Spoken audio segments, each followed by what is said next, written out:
अजीज दोस्तों नमस्कार।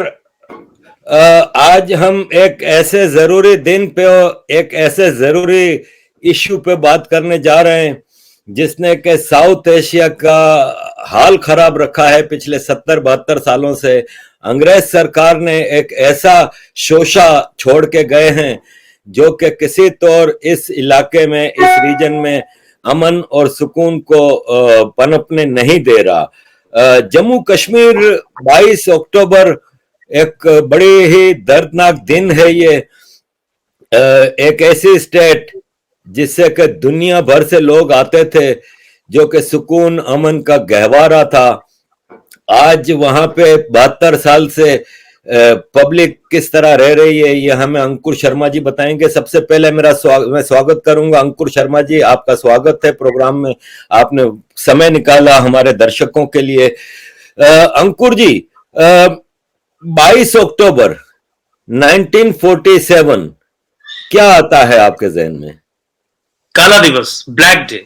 22 अक्टूबर 1947 को पूरे जम्मू कश्मीर में, खासकर जम्मू प्रोविंस में, एक काले दिवस की तरह मनाया जाता है, एक काले दिवस की तरह ऑब्जर्व किया जाता है। हमारे भारत में, पूरे देश में लोगों को जो एट्रोसिटीज, जो brutalities Pakistani army, Pakistani regulars and irregulars की थी, उसके बारे में अधिक जानकारी नहीं है। उसके क्या क्या कारण थे उस पर भी मैं चर्चा करूंगा। लेकिन सबसे बड़ी भ्रांति जो पूरे विश्व में है या पूरे हिंदुस्तान में है, ये समझते हैं कि ये शायद कोई ट्राइबल रेड थी, ये कोई कबायली थे जिन्होंने हमला किया था। 1947 के पार्टीशन के दौर में कुछ डिसग्रंटल्ड एलिमेंट्स थे जिन्होंने सिचुएशन का फायदा उठाने की कोशिश की और इस तरीके का हमला किया। तो सबसे पहले तो हमें यह समझने की जरूरत है कि this was not a tribal red. ये कोई ट्राइबल रेड नहीं थी, ये पाकिस्तान का ऑर्गेनाइज्ड, पाकिस्तान द्वारा लेड और पाकिस्तान द्वारा सुपरवाइज्ड एक ऑपरेशन था। और इसे मैं पुनः इस बात को यह दोहरा दूं, it's a black day in the history of the entire civilisation. देखिए, पाकिस्तान के द्वारा रचित, लेड और सुपरवाइज्ड ये कैंपेन था। ये मैं किस आधार पे कह रहा हूं? देखिए, लास्ट हफ्ते में ही, मई 1947 के लास्ट हफ्ते की अगर बात करें तो आपको ऑपरेशन गुलमर्ग तकरीबन फाइनल होता नजर आएगा।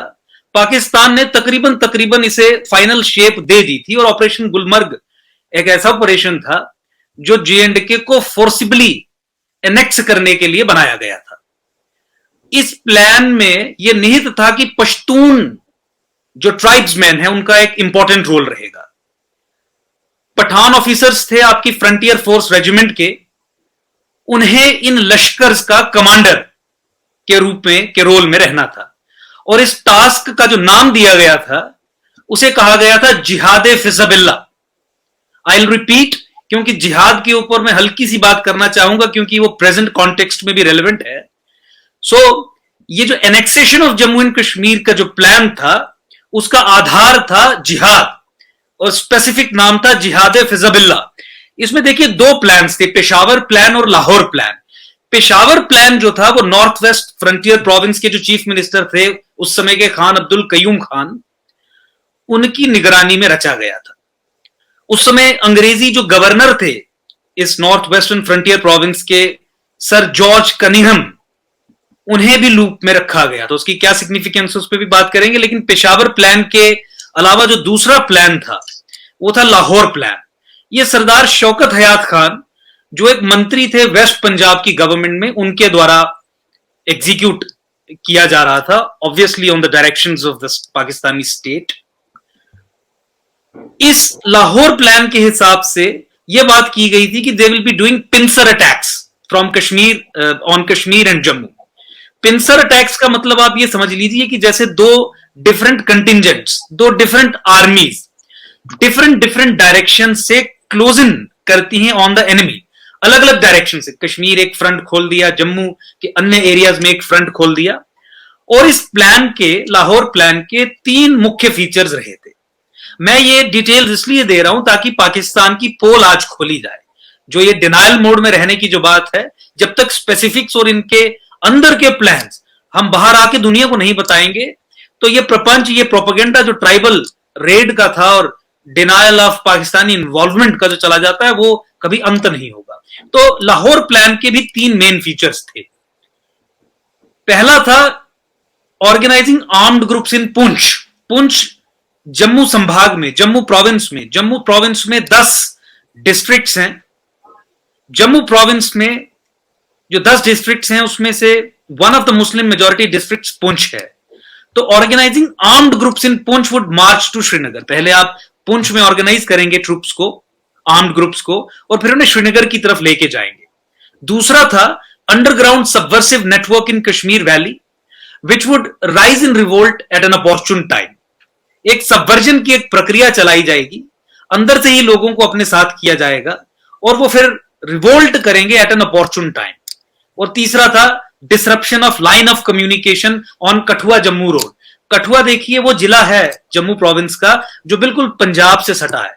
पाकिस्तान, पठानकोट और कठुआ जिला बाउंड्रीज शेयर करते हैं। कठुआ जिला में जो लखनपुर एरिया है, Lakhanpur is the boundary between Punjab, India's Punjab and Jammu and Kashmir. So Kathua और जम्मू अराउंड 89 किलोमीटर का डिस्टेंस है।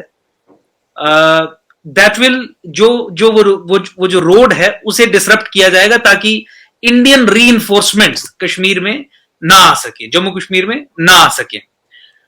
आप अगर पाकिस्तानी प्रधानमंत्री की बात करें तो सितंबर 1947 में, सितंबर के अराउंड, पाकिस्तानी प्राइम मिनिस्टर उस समय के लियाकत अली खान, उन्होंने पाकिस्तानी आर्मी के कर्नल थे अकबर खान, उन्हें कुछ और प्लान बनाने के लिए भी कहा। और अकबर प्लान जो था वो ये था कि कश्मीर में आर्म्ड रिवोल्ट ऑर्गेनाइज किया जाएगा। लेकिन उन्होंने इस बात पे स्ट्रेस किया कि जो पुंछीज हैं और जो मीरपुरीज हैं, पुंछ डिस्ट्रिक्ट के जो पुंछीज और मीरपुरीज हैं, उन्हें मेन रोल दिया जाएगा इस इन्वेजन में। They will be the heads. अच्छा, जो चीफ मिनिस्टर थे नॉर्थ वेस्ट फ्रंटियर प्रोविंस के और पंजाब के, पाकिस्तानी पंजाब और पाकिस्तान के अंतर्गत आता नॉर्थ वेस्ट फ्रंटियर प्रोविंस, उन्हें यह आदेश दिए गए थे पाकिस्तानी प्रधानमंत्री के द्वारा कि you will sort out logistics for the invasion. Logistics की जिम्मेवारी आपकी रहेगी इन्वेजन के लिए। उन्हें स्पेसिफिकली यह कहा गया था कि आप जो पुंछ और पंजाब में एक्स सर्विसमैन हैं उन्हें एनरोल करेंगे। उन्हें यह स्पेसिफिकली डायरेक्शंस दी गई थी कि आप लार्ज स्केल वायलेंस पुंछ में प्रोवोक करेंगे। आप बॉर्डर रेड्स ऑर्गेनाइज करेंगे कठुआ डिस्ट्रिक्ट से मीरपुर तक, यानी कठुआ से अराउंड पुंछ, यानी तकरीबन जम्मू प्रोविंस में जो बॉर्डर कनेक्ट करता है बिटवीन कठुआ टू मीरपुर, पाकिस्तान के साथ पूरा करीब 200-250 किलोमीटर, 250 मील के करीब, वहां पे आप लार्ज स्केल वायलेंस प्रोवोक करेंगे। अच्छा, जहां तक ये पश्तून ट्राइब्समैन की रिक्रूटमेंट की बात थी, जैसा मैंने कहा कि पश्तून ट्राइब्समैन को, कबीलों को रिक्रूट करना एक इंपॉर्टेंट चीज थी। ये मेजर खुर्शीद अनवर और पीर मनकी शरीफ थे by the end of second week of सितंबर, जो पूरा हो चुका था इनको करने का काम। ये खुर्शीद अनवर और पीर मनकी शरीफ ने पूरा north West Frontier province tour किया था एक्सटेंसिवली जिहाद के लिए। इट्स डॉक्यूमेंटेड, जिहाद के लिए ट्राइब्समैन को रिक्रूट करना। आर्मिंग और उनकी रिक्रूटमेंट का जो टोटल प्रोसेस था वो directly north West Frontier province की सरकार के अंतर्गत था। पाकिस्तान में जो नॉर्थ वेस्ट फ्रंटियर प्रोविंस है उसकी गवर्नमेंट की जिम्मेवारी थी। जो ट्राइबल लश्कर्स थे plus Pakistani soldiers, Pakistani regulars in civil, मतलब वर्दी पहन के नहीं, बिना वर्दी के, उन्हें मोबिलाइज किया गया ये इन्वेजन कॉज करने के लिए। जितने भी क्रिमिनल्स थे ट्राइबल बेल्ट में नॉर्थ वेस्ट फ्रंटियर प्रोविंस की, उन्हें एक जनरल एमनेस्टी स्कीम के तहत छोड़ दिया गया, जेलों से छोड़ दिया गया, ताकि वो कश्मीर में जो जिहाद अनलीश करना है उसका हिस्सा बन सके। जो चीफ मिनिस्टर थे नॉर्थ वेस्ट फ्रंटियर प्रोविंस के, उन्होंने बहुत सारे अफगान परविंदाओं को भी अरेंज किया कश्मीर कैंपेन के लिए। मैं आपको यह भी बता दूं, and this is very important for us to understand and realize, कि जो मुस्लिम लीग के वर्कर्स थे, कम्युनिस्ट थे, मुस्लिम लीग के वर्कर्स और communist led by one Latif Afghani, उन्हें भी इस इन्वेजन के लिए इन्वॉल्व किया गया। इनफैक्ट पाकिस्तान ने तो कश्मीर के अंदर, जो कश्मीर आज का कश्मीर, हिंदुस्तान का जो कश्मीर है, वहां पे नसीरा सिद्दीकी को डिप्यूट किया। ये एक टॉप मुस्लिम लीग वर्कर थी, श्रीनगर में इन्हें भेजा अर्ली अगस्त 1947 में, ताकि वो मुस्लिम ऑफिसर्स की लॉयल्टी सबवर्ट कर सके।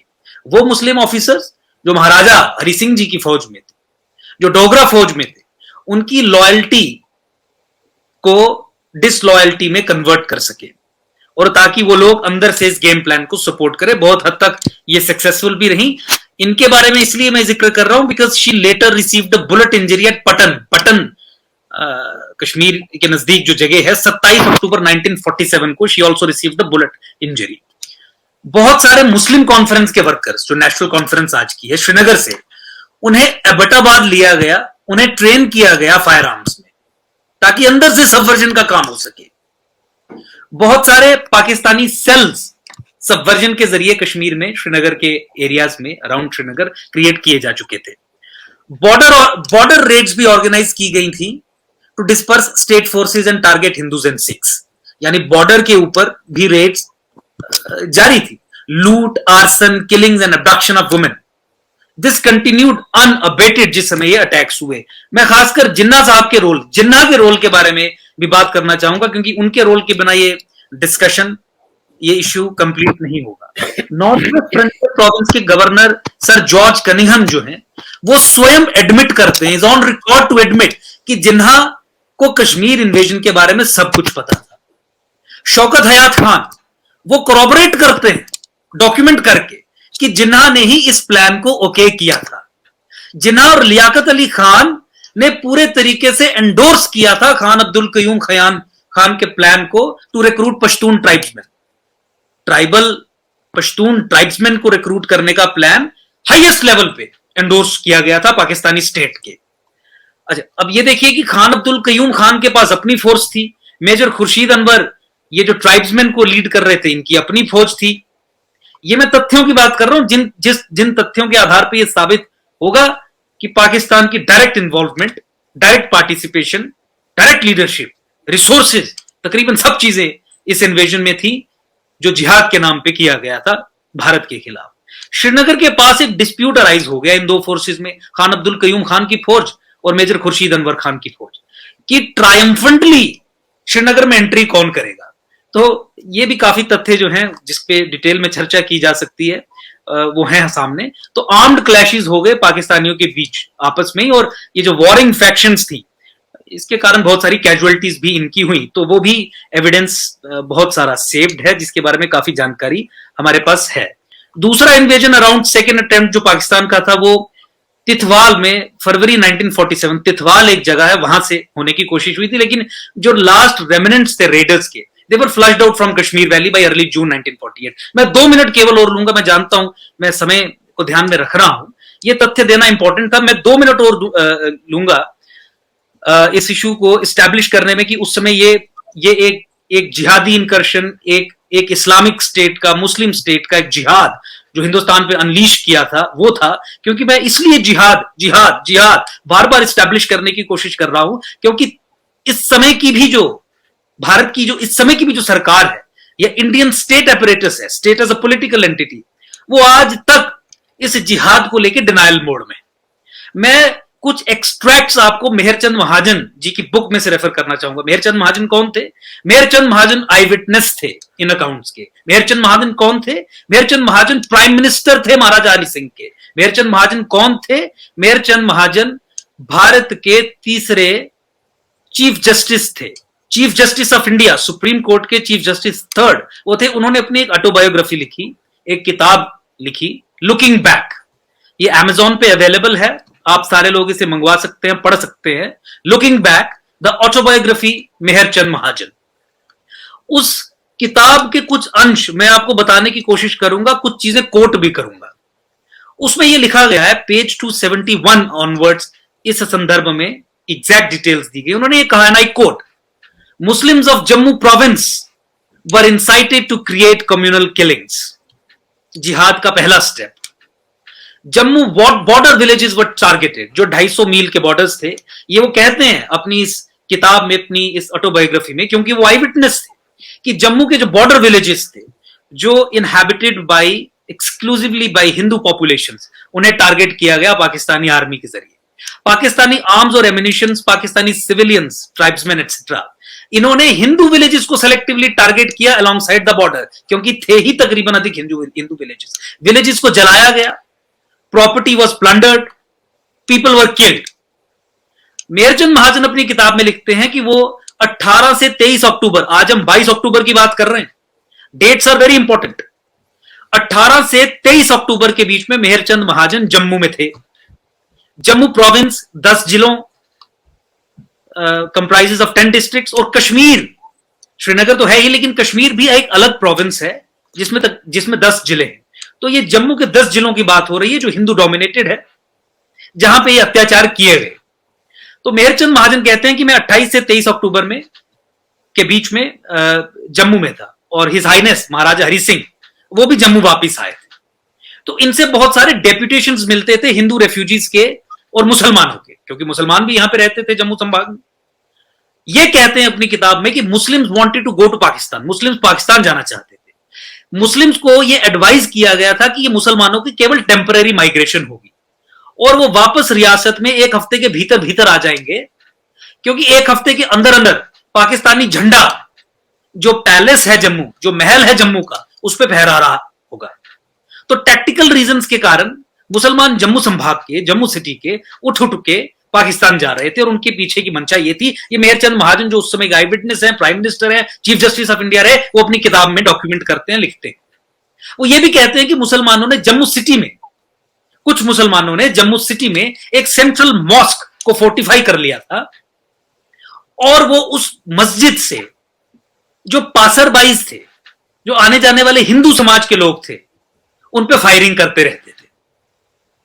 तो मेहरचंद महाजन आगे कहते हैं कि मेहरचंद महाजन जो प्राइम मिनिस्टर थे महाराज हरि सिंह के, और हरि सिंह जी दोनों, उन्होंने डिसाइड किया कि वो बॉर्डर विलेजेस विजिट करेंगे, कठुआ और मीरपुर कोटली में, यानी कठुआ से लेके पुंछ तक जो 200-250 मील का जो डिस्टेंस है, ये जितने भी बॉर्डर विलेजेस हैं उन्हें विजिट करेंगे, और उन्होंने वो विजिट की।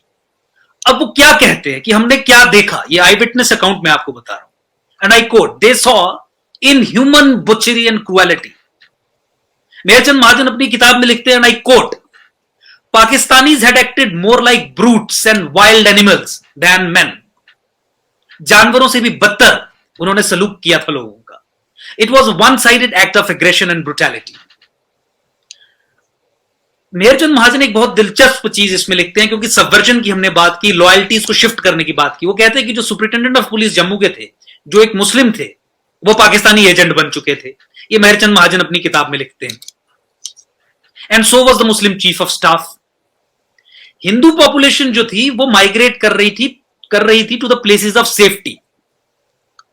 फिर वो कहते हैं कि मीरपुर कोटली के बाद अगले दिन वो 22 अक्टूबर 1947 को वो कठुआ जो एक्सक्लूसिवली एक हिंदू डोमिनेटेड डिस्ट्रिक्ट भी है, टाउन भी है, और जिसके साथ कई सारे बॉर्डर विलेजेस सटते हैं, उन्होंने बोला सिमिलर सीन्स उन्होंने कठुआ में देखी। तो मैं इस बैकग्राउंड में आपको ये बताना चाहता हूं कि जिस तरीके का जिहादी वॉरफेयर अनलीश की गई थी, ये कतई एक ट्राइबल रेड नहीं थी। ट्राइबल रेड कहना इसे यूफेमिज्म ये रहेगा। ये Islamic state of Pakistan, non secular theocratic Muslim state of Pakistan के द्वारा रचित, ऑर्गेनाइज्ड, लेड, सुपरवाइज्ड एक फुल फ्लेज्ड जिहाद था, इन्वेजन था, जिसे मुझे लगता है कि भारत सरकार ने अगर उस कॉन्टेक्स्ट में जिहाद को एक वॉरफॉर्म के तौर पर रिकॉग्नाइज करके हैंडल करने की कोशिश की होती तो बहुत बढ़िया रहता। तो ये लेटेस्ट मैं एक सीरीज देख रहा था नेटफ्लिक्स पे, द लास्ट किंगडम। तो किस तरीके से कत्ल किया जाता है, किस तरीके से गांव के गांव उजाड़े जाते हैं, क्या परिस्थितियां लोगों को फेस करनी पड़ सकती हैं। I was trying to connect. तो बहुत ही बदतर सीन्स थे। कोई भी ट्रेंड प्रोफेशनल आर्मी इस तरीके के वॉर क्राइम्स नहीं करती। कोई भी आर्मी, कोई भी देश किसी देश की सिविलियन पॉपुलेशंस पे इस तरीके का अत्याचार नहीं करता। बट जिहाद एज ए वॉर फॉर्म को अगर आप डीपली एनालाइज करें, स्टडी करें, तो एग्जैक्टली उसी की तर्ज पे, उसी के प्रिंसिपल्स पे इन हत्याओं को, इस जिहाद को अंजाम दिया गया था। और जम्मू प्रोविंस का मुख्य एरिया पाकिस्तान ने अपने कब्जे में लिया। मीरपुर, कोटली, भिंबर और आपके कठुआ तक अटैक्स हुए। पुंछ का बहुत सारा पार्ट गया, और प्रोपेगेंडा ये किया गया कि ये पाक ऑक्यूपाइड कश्मीर है। ये पाक ऑक्यूपाइड कश्मीर नहीं है, हिस्सा सारा जम्मू का गया, जम्मू प्रोविंस का गया, और वो हिस्सा गया जहां पे हिंदू और सिख बहुल में रहते थे। शेख अब्दुल्ला ने नेहरू के साथ मिलके वो एरियाज को भी जाने दिया, और उस पर प्रोबेबली बहुत सारी अब डॉक्यूमेंट्रीज भी बन रही हैं जो हिंदू मेजोरिटी एरियाज थे, उन्हें वापस नहीं लिया गया जब इंडियन फोर्सेस ने वापस लेने की प्रक्रिया शुरू की। तो हजारों की संख्या में, लाखों की संख्या में इस समय 3 लाख के करीब फैमिलीज जो है, जिन्हें पीओजे के रेफ्यूजीज कहा जाता है, जो जम्मू सिटी में, कठुआ और राजौरी डिस्ट्रिक्ट के कुछ एरियाज में इस समय बैठे हुए हैं, और उनकी सुध लेने वाला, उनकी बात करने वाला, उनकी डिमांड्स को मानने वाला अभी तक कोई ऐसी सरकार नहीं बनी है। आज भी उन लोगों को शिकायतें हैं कि उनके साथ न्याय नहीं किया गया, जिस तरीके से उनकी रीसेटलमेंट और रिहेबिलिटेशन करनी थी वो नहीं की गई। अंकुर जी, बड़ा डिटेल में आपने चीजें समझाई। यकीन माने आज से 3-4 साल पहले तक तो मुझे भी नहीं पता था कि ये जो पीओके है ये जम्मू है। हमें तो पाकिस्तान में कश्मीर का चूरन बेचा जाता है, और जम्मू को तो काफिरों का इलाका कहा जाता है कि हिंदू हैं, काफिर हैं ये। खैर, हमारे पास बहुत सारे लोग जुड़े हैं और वो मुख्तलिफ सवालात हैं 90 के हवाले से, आर्टिकल 370 के हवाले से। वहां जाने से पहले मैं आपसे एक सवाल करना चाहूंगा कि 1948 में 1947 में जब ये हुआ अपना कश्मीर में इन्वेजन, तो महाराजा हरि सिंह जो कि लीगल कस्टोडियन थे कश्मीर के, जम्मू एंड कश्मीर के, और ब्रिटिश इंडिया एक्ट के तहत जो राज्य थे, 500 से ज्यादा प्रिंसली स्टेट्स थी, उनको सिर्फ ये राइट दिया गया था कि either you go with India और पाकिस्तान, और कस्टोडियन या रूलर जो है ना स्टेट का, वो डिसाइड करेगा। लेकिन इसके बावजूद के ruler of Kashmir was not a Muslim, वो अपने Muslim majority leader Sheikh Abdullah के साथ मिलकर दिल्ली जाते हैं और Indian prime minister Jawaharlal Nehru साहब से रिक्वेस्ट करते हैं कि आप हमारे साथ एक्सेशन ट्रीटी साइन करें। एक्सेशन ट्रीटी साइन होती है 26 अक्टूबर को। क्या भारत का फर्ज नहीं था कि पाकिस्तान की इन ट्राइबल्स को और पाकिस्तान की रेगुलर आर्मी को मार भगाए इधर से और पूरा कश्मीर आजाद कराए? यूनाइटेड नेशंस क्यों गए? देखिए, बहुत बड़ी एक हिस्टोरिकल मिस्टेक थी, और जिस तरीके से 26 अक्टूबर के बाद इंडियन फोर्सेस यहां पे आके पाकिस्तान के रेडर्स को भगाने का काम की, मुझे लगता है कि उससे पहले ही भारत को रिस्पॉन्सिबिलिटी लेनी चाहिए थी, जिम्मेवारी लेनी चाहिए थी। क्योंकि आपने बिल्कुल ठीक बताया कि इंडिया इंडिपेंडेंस एक्ट के हिसाब से प्रिंसली स्टेट्स जो थी, उनके जो रूलर्स थे, उन्हें ही डिसाइड करना था कि ये स्टेट हिंदुस्तान के साथ जाएगी या पाकिस्तान के साथ जाएगी। महाराजा हरि सिंह ने एक्सेशन साइन किया, इंस्ट्रूमेंट ऑफ एक्सेशन महाराजा हरि सिंह ने जो साइन किया, उसके तहत इंडिया के साथ जम्मू कश्मीर का विलय हुआ, इंडिया के साथ जम्मू कश्मीर आया। रेजोल्यूशन की बात अगर आप करें तो देखिए, महाराजा हरि सिंह को किसी भी तरीके से शेख अब्दुल्ला से जोड़ना बहुत गलत रहेगा, क्योंकि शेख अब्दुल्ला महाराजा हरि सिंह के खिलाफ ही लड़ रहे थे, और यहां पे कम्युनल फ्रेंजीज को विप अप करके महाराजा हरि सिंह के खिलाफ लड़ रहे थे। नेहरू जो थे, उनके बहुत बड़े मित्र थे शेख अब्दुल्ला, और नेहरू को कश्मीर पे तकरीबन शेख अब्दुल्ला एक तरीके से गाइड भी कर रहे थे, डायरेक्शन भी दे रहे थे, इसलिए बहुत सारी गलतियां भी हुई। जो मुस्लिम अपीजमेंट जो इस समय भी एक पैथोलॉजिकल एक फीचर बन गया है एक इंडियन स्टेट का, और कोई भी प्रधानमंत्री हो, मुख्यमंत्री हो, सरकार का हेड हो, ये मुस्लिम क्वेश्चंस पे गलत डिसीजंस लेना, ये पुरानी प्रथा रही है हिंदुस्तान के नेताओं की, और नेहरू उसमें कहीं अलग नहीं थे। मैं आपको बताऊं कि रेजोल्यूशन जो लेके गए यूनाइटेड नेशंस में, वो एक सेल्फ डिफीटिंग एक काम था, एक गलती थी। और उससे भी बड़ी गलती ये थी कि यूनाइटेड नेशंस का जो चार्टर है on Pacific settlement of disputes, उस चैप्टर के तहत ही रेजोल्यूशन इंट्रोड्यूस किया गया। ये क्लियरली एक एग्रेशन था। ये एग्रेशन के कॉन्टेक्स्ट में जो लेजिस्लेटेड चैप्टर है यूएन चार्टर का ऑन दिस इशू, अगर अधिकाधिक उसके अंदर भी जाता तो आज जम्मू कश्मीर में वो समस्या नहीं होती जो आज बन रही। तो एक सेल्फ गोल था जम्मू कश्मीर के इशू को यूनाइटेड नेशंस में लेके जाने का, एक अनफॉर्चुनेट सिचुएशन थी, लेकिन आप इस गलती का स्पिल ओवर आगे देखिए कि नेहरू ने क्या किया महाराजा हरि सिंह के कॉन्टेक्स्ट में। अगर आप देखें जम्मू कश्मीर के कॉन्टेक्स्ट में देखें, ना केवल इस इशू को वो यूनाइटेड नेशंस में ले गए, गलत चैप्टर के अंडर रेजोल्यूशन मूव किया और ये प्रॉब्लम जस की तस बन गई, बल्कि पाकिस्तान का जिहाद और पाकिस्तान बनने की मूवमेंट जो आज हिंदुस्तानी समझते हैं कि 1947 में पाकिस्तान बनने के साथ खत्म हो गई, उस पाकिस्तान की मूवमेंट के बीच भारत की सेक्युलर टेरिटरी में जम्मू कश्मीर नामक एक स्टेट के रूप में बो दिए।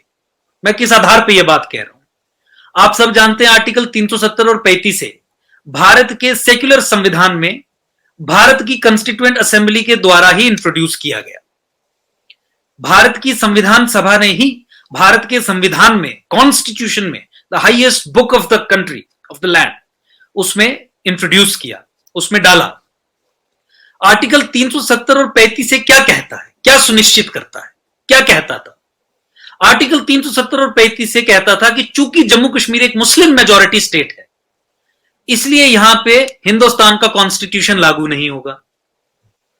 क्योंकि जम्मू कश्मीर एक मुस्लिम मेजॉरिटी स्टेट है, इसलिए इस स्टेट का एक अलग झंडा होगा, इसका अपना एक अलग कॉन्स्टिट्यूशन होगा।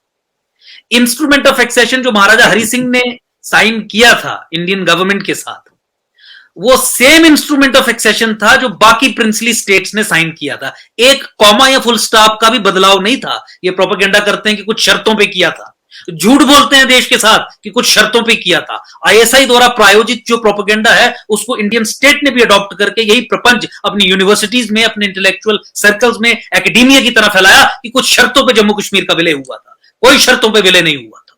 इंस्ट्रूमेंट ऑफ एक्सेशन का एक वर्ड, एक कॉमा भी अलग नहीं था उस इंस्ट्रूमेंट ऑफ एक्सेशन का जो बाकी प्रिंसली स्टेट ने, 500 से अधिक ने हिंदुस्तान के साथ साइन किया था। ये शेख अब्दुल्ला ने जिस तरीके से महाराजा हरि सिंह को एक्साइज आउट करके बाहर निकाल के नेहरू के साथ मिलके षड्यंत्र अंजाम दिया, उसका परिणाम था कि जम्मू कश्मीर 370 और 35 के आधार पे एक non secular theocratic Islamic state के रूप में निर्मित हुई with in the secular territory of India. कि एक हिंदू मेजॉरिटी कंट्री में एक मुस्लिम मेजॉरिटी स्टेट होगी जहां पे इनफिडल कॉन्स्टिट्यूशन लागू नहीं होगा। कैसे हो सकता है? वो तो इनफिडल कॉन्स्टिट्यूशन है, वो तो हिंदू मेजॉरिटी कंट्री का कॉन्स्टिट्यूशन है। इसे रैटिफाई, इसे एंडोर्स हमने किया और अपने संविधान में इस प्रिंसिपल को जगह दी। मुस्लिम सब नेशनलिज्म को आधार बना के 370 और 35 का निर्माण किया गया, 370 और 35 इंट्रोड्यूस किए गए। तो केवल 1948 का रेजोल्यूशन ही एक बहुत बड़ा ब्लंडर नहीं है। Introduction of article 370 and 35A by virtue of which J&K was created as a non-secular theocratic Islamic state within the secular territory of India। Pakistan की मूवमेंट को आगे बढ़ाने का काम, एक पाकिस्तान को हिंदुस्तान की बॉडी के अंदर बीजने का काम इस एक्टिविटी ने किया था। तो मुझे लगता है कि इन दोनों ही चीजों को देखना पड़ेगा, किस तरीके की सबवर्जन थी, इंडियन स्टेट अपरेटस की क्या उस समय सोच थी, इंडियन स्टेट किन पॉलिसीज, किन फॉर्मुलेशंस, किस सोच से ग्रस्त था, इंडिविजुअल लीडर्स की क्या फ्रेलिटीज थी। एक व्यापक वो सब्जेक्ट होगा, उस पर भी चर्चा करेंगे। लेकिन मैं अपनी बात को, आपके सवाल को इस जवाब के साथ अंत करना चाहता हूं कि resolution of 1948 has to be seen along with the fact that article 370 and 35A जो कम्युनल कॉनोटेशंस थी, जो डेमोक्रेटिक इंस्टीट्यूशंस के अंदर घुस के सबवर्जन कॉज करने का काम थी, उसकी मैनिफेस्टेशन थी। एक सेक्युलर कॉन्स्टिट्यूशन के सेक्युलर आर्टिकल के जरिए एक जिहाद को निर्मित करना, जिहाद को खड़ा करना, जिहाद की इंस्ट्रूमेंट को स्टेट के रूप में खड़ा करने का काम करने वाली जो बात थी वो हुई। These two things have to be collectively seen and you will realize the level of subversion that the state of India, the country is facing उस समय भी और आज भी। अजीज दोस्तों, आप सबके सवालात हम देख रहे हैं और हम जरूर आपके सवालात भी लेंगे। जरा मैं अपने तो जो सवालात हैं, जो मैं समझना चाह रहा हूं चीजों को, अंकुर साहब से। अंकुर साहब आते हैं डायरेक्ट 48 से 89 पे। एक शांत सुकून का जम्मू कश्मीर चल रहा था, अफगान वार शुरू होती है, फिर जिनीवा अकॉर्ड होता है, अफगान पीस की तरफ जाता है, तो पाकिस्तान की टेररिज्म की मार्केट इंडस्ट्री बंद होने जा रही थी। पाकिस्तान ने नई मार्केट ढूंढी, जम्मू एंड कश्मीर। आप जम्मू में हैं और ऑफ कोर्स 89 में आप बहुत छोटी उम्र होगी, लेकिन फिर भी आपको चीजें याद होंगी कि किस तरह बेयारो मददगार हिंदुस्तान के हिंदू कश्मीर से भाग के जम्मू जाते हैं, वहां पे तपती धूप में कैंपों में रहते हैं, अपने ही देश में अजनबी बन के, रेफ्यूजी बन के रहते हैं। पूरा भारत का हिंदुस्तान खामोश रहता है, कोई हिंदू आवाज तक नहीं उठाता। इवन कई भारत के हिस्सों में तो लोगों को पता भी नहीं चला कि इस तरह हिंदुओं को अपने ही देश से माइग्रेट करके जाना पड़ा। यहाँ पे फलस्तीन में कुछ होता है तो इंडोनेशिया से लेकर तुर्की तक पूरा मुसलमान खड़ा हो जाता है। लेकिन ये एक बड़ी बदकिस्मती रही। एक चीज जो 89 में लोग कहते हैं कि हिंदुओं को भगाया गया, मैं कहता हूं जम्मू कश्मीर के मुसलमानों को भी होस्टेज बना दिया गया, और ये स्टेट के मुसलमान भी बेचारे होस्टेज रहे, जो कि नई पाकिस्तान की जंग लड़ रहे थे कुछ टेररिस्टों के हाथों। कुछ 89-90 के बारे में बताइए, और इसमें भारत के हिंदुओं का रोल भी बताइए, उनकी खामोशी के बारे में। देखिए, इस सवाल को मैं हल्का सा डिटेल में जाके जवाब देना चाहूंगा, क्योंकि दैट इज इंपॉर्टेंट, कॉन्टेक्स्ट हमें समझना पड़ेगा। देखिए, 1947 में जब टू नेशन थ्योरी के आधार पे हिंदुस्तान का बंटवारा हुआ, हिंदुस्तान को तोड़ा गया, तो Indian state, Indian secular democratic state के लिए ये एक नेशनल सिक्योरिटी इंपेरेटिव था कि कम से कम अब जब आप देख रहे हैं कि मुसलमानों की संख्या इतनी हो गई कि तुमने देश के 2 टुकड़े कर दिए, तो maintenance of Hindu majority character of the country इसे एक नेशनल सिक्योरिटी इंपेरेटिव के तौर पे एक्सेप्ट करिए। भारत सरकार ने, इंडियन स्टेट ने नहीं किया। हिंदू जेनोसाइड को या attack on Hindus, organised attack on Hindus, उसे कंसिडर करिए as an act of war against the Indian state. ये एक दूसरी सिक्योरिटी पैराडाइम बनाइए, इंडियन स्टेट ने नहीं बनाया। Indian state in fact denial of Hindu genocide को प्रैक्टिस करती रही। डिनायल ऑफ जेनोसाइड पाकिस्तान या आईएसआई या चाइना, इनका कंस्ट्रक्ट नहीं है। हिंदू जेनोसाइड को नकारना, डिनायल मोड में रहना उसकी ऑकरेंस को लेके, ये इंडियन स्टेट की एक कैरेक्टरिस्टिक है। और इसीलिए हिंदू जेनोसाइड निरंतर चलता रहा, हिंदू जेनोसाइड डुप्लीकेट होता रहा, क्योंकि जेनोसाइड एक्सपर्ट्स जेनोसाइड पे यही कहते हैं कि when you continue to remain in denial about the occurrence of genocide, तो फिर वो जेनोसाइड डुप्लीकेट करता है, वो रिपीट होता है, वो अनअबेटेड चलता रहता है। तो 1947 में जिस हिंदू जेनोसाइड की बात मैंने आपके पहले सवाल के जवाब में दी, वही जेनोसाइड, हिंदू जेनोसाइड आपको 1989-90s में भी दिखा। हिंदू संगठन थक गए हैं भारत सरकार से यह मांग करते करते कि भारत सरकार यूनाइटेड नेशंस की जो कन्वेंशन है on genocide, crimes against genocide, उसकी सिग्नेटरी है। तो कम से कम हिंदुओं के साथ, नॉन मुस्लिम्स के साथ, सिखों के साथ 90s में एटलीस्ट जो हुआ है, अर्ली 2000 में जो हुआ है, कश्मीर वैली में जो हुआ है, Muslim majority district of Jammu province, Doda Kishtwar, Rajouri Poonch, Ramban, parts of Udhampur, यहां हुआ है, उसे आधिकारिक तौर पे जेनोसाइड तो डिक्लेयर करें। लेकिन इंडियन स्टेट अब तक उस जेनोसाइड को नकारती आ रही। और denial of genocide is the climax of genocide, ये भी एक्सपर्ट्स कहते हैं। एक तो रेप, बलात्कार, मर्डर करके आप उन्हें मारते हैं, उनका जेनोसाइड करते हैं, नरसंहार करते हैं। दूसरी बार ये डिनाई करके कि तुम्हारे साथ ये कुछ हुआ ही नहीं, ये तो था ही कुछ नहीं, साइकोलॉजिकली डबल जेनोसाइड करते हैं। डबल जेनोसाइड करने का काम इनके साथ इंडियन स्टेट एपरेटस कर रहा है। जहां तक आपने पाकिस्तान की बात की इस बैकग्राउंड में, तो देखिए, Pakistan is not a nation. हम इस कंक्लूजन पे अब ये पहुंचे हैं कि Pakistan was never conceived as a nation. ये जो टू नेशन थ्योरी का जो एक नैरेटिव बिल्ड किया गया था, उस समय के लेक्सिकॉन में था, उस समय की चर्चा में था, टैक्टिकल रीजंस के लिए इस्तेमाल किया था। आप आइडिया ऑफ पाकिस्तान को ले जाइए शाह वलीउल्लाह के पास, आप मोहम्मद इकबाल को पढ़िए, मोहम्मद अली जिन्ना को पढ़िए, इनफैक्ट डॉक्टर अबुल कलाम आजाद जो भारत में रहे उन्हें भी पढ़िए, आप खिलाफत मूवमेंट के लीडर्स को पढ़िए, सर सैयद अहमद खान को भी पढ़िए, सैयद अहमद बरेलवी को पढ़िए जिन्हें सैयद अहमद शहीद के नाम से भी जाना जाता था, शेख सरहिंदी को पढ़िए। ये सब लोग आइडिया ऑफ पाकिस्तान के बारे में बहुत पहले से बात करते हैं। ये लाहौर रेजोल्यूशन से बहुत पहले की बात है, जो आइडिया ऑफ पाकिस्तान कंसीव किया जाता था। इन सब लोगों के मैंने आपको नाम बताए जिन्होंने एक कॉमन थ्रेड को पकड़ते हुए आइडिया ऑफ पाकिस्तान जगह जगह पे कंसीव किया था। तो मूवमेंट फॉर पाकिस्तान जो हिंदुस्तान में थी, मैं इसलिए इस बात पे चर्चा कर रहा हूं ताकि हम समझ सकें कि पाकिस्तान असल में है क्या, पाकिस्तानी स्टेट असल में है क्या। Movement of Pakistan was not a movement for a nation. उन्होंने, मैंने जैसे पहले बताया, नेशन को एक टैक्टिकल रीजन की तरह इस्तेमाल करना शुरू किया। They wanted to create a Muslim state. Muslim state का मतलब एक ऐसा इंस्ट्रूमेंट जो पूरे दुनिया में, पूरी अर्थ पे कैलिफेट को एस्टैब्लिश करे।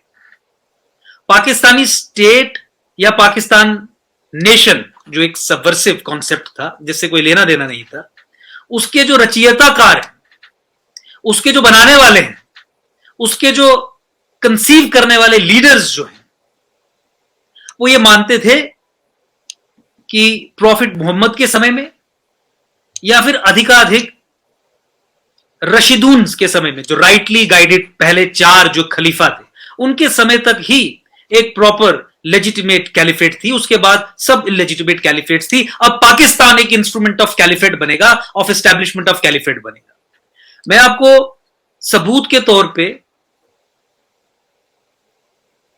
एक लीडर जिन्होंने इनफैक्ट ये डॉक्यूमेंट बनाया था पाकिस्तान रेजोल्यूशन से बहुत पहले, अनीस अल दीन रिजवी, जो सुन्नी थे, MA LLB थे AMU से, अलीगढ़ मुस्लिम यूनिवर्सिटी से, यूपी के थे, जिन्ना के बाद सेकेंड रंग ऑफ लीडरशिप जो मुस्लिम लीडरशिप थी, जो मुस्लिम लीग को चलाने का काम कर रही थी, वो थे। बरेली में पाकिस्तान रेजोल्यूशन इशू होने से पहले एक डॉक्यूमेंट उन्होंने बनाया था विद द नेम पाकिस्तान। और ये डॉक्यूमेंट क्या कहता था, पाकिस्तान की कंसेप्शन ये कैसे करता था, उसके कुछ बिंदुओं पे मैं नजर डालना चाहूंगा। पहला तो इस डॉक्यूमेंट में ये लिखा गया था कि creation of Pakistan is basically creation of an independent Islamic state. वो उर्दू में वहां पे लिखते हैं खुदा की बादशाहत। दूसरा, इस डॉक्यूमेंट पे आप नजर डालेंगे तो आपको दिखेगा कि आगे वो कहते हैं कि this Islamic state will establish kingdom of God on whole earth, not only in India, सिर्फ हिंदुस्तान में नहीं लेकिन पूरी धरती पे। फिर वो उसमें लिखते हैं कि इस्लामिक स्टेट, जैसा मैंने पहले भी बताया कि टाइम्स ऑफ प्रॉफिट और रशीदुन, 4 राइटली गाइडेड खलीफा, उनके समय में रही थी। अब उसके बाद पाकिस्तान है और पाकिस्तान को पूरी धरती पे इस्लाम को एक्सपेंड भी करना है, एस्टैब्लिश भी करना है। Pakistan is for pan Islamism. ये मैं वो आइडिया ऑफ पाकिस्तान डिस्कस कर रहा हूं, बता रहा हूं, बयान करने की कोशिश कर रहा हूं, जो पाकिस्तान रेजोल्यूशन से पहले मुस्लिम लीग और मुस्लिम लीग से संबंधित लीडर, मुस्लिम लीडरशिप सोच रही थी, कंसीव कर रही थी, डिस्कस कर रही थी।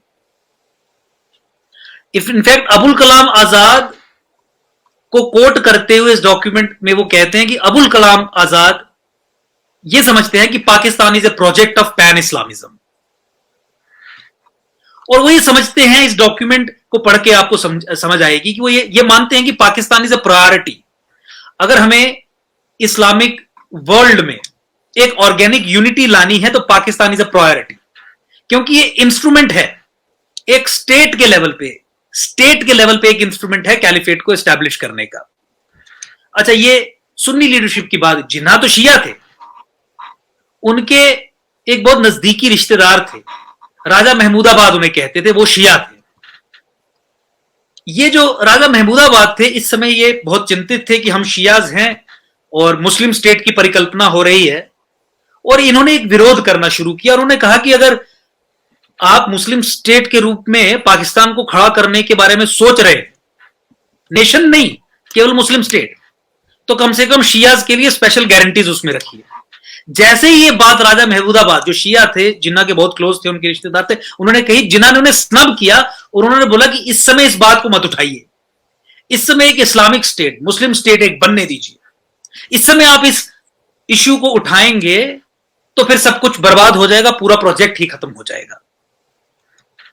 इस राजा महमूदाबाद ने भी, जो शिया थे, फिर लाहौर रेजोल्यूशन को सपोर्ट किया। देखिए, अब ये इनका कंसेप्चुअल फ्रेमवर्क है कि आपको क्या क्रिएट करना है। Pakistan is what? Pakistan is a state an Islamic state, an only legitimate state after Prophet Muhammad and 4 Rashiduns. ये उनका कॉन्सेप्चुअल फ्रेमवर्क है, दे वो बिल्डिंग अ कैलिफेट. उनकी अंडरस्टैंडिंग में अगर आप पढ़ें और डिटेल में तो आपको समझ आएगा कि मुस्लिम लीग ये नहीं चाहती थी कि हिंदुस्तान के माइनॉरिटी प्रोविंसेस से मुसलमानों की होलसेल माइग्रेशन हो जाए और सबके सब पाकिस्तान में आ जाए. उन्होंने ये इसमें लिखा कि we do not want India to be denuded of Muslims. मुसलमान खत्म नहीं होने चाहिए हिंदुस्तान से. Islam has to expand. Islam will not lose ground in India. Documented. जो आउटपोस्ट है इस्लाम की, only that will go forward.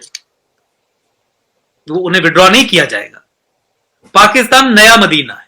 Medina in the context of state. Medina then was a state of establishment of faith, Islamic faith. तो ये नया Medina है, this will expand इस्लाम.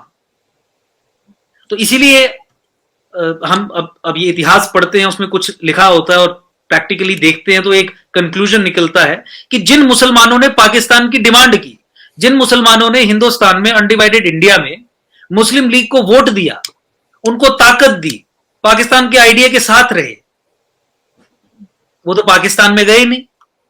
जो नया पाकिस्तान बना, जो एक्चुअल पाकिस्तान बना, क्योंकि जिन एरियाज में पाकिस्तान की डिमांड और समर्थन था वहां पाकिस्तान बना ही नहीं.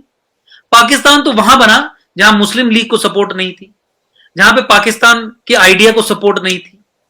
यूपी, बिहार, मध्य प्रदेश, बंगाल के एरियाज, यहां पाकिस्तान का गढ़ था, यहां पाकिस्तान की डिमांड थी.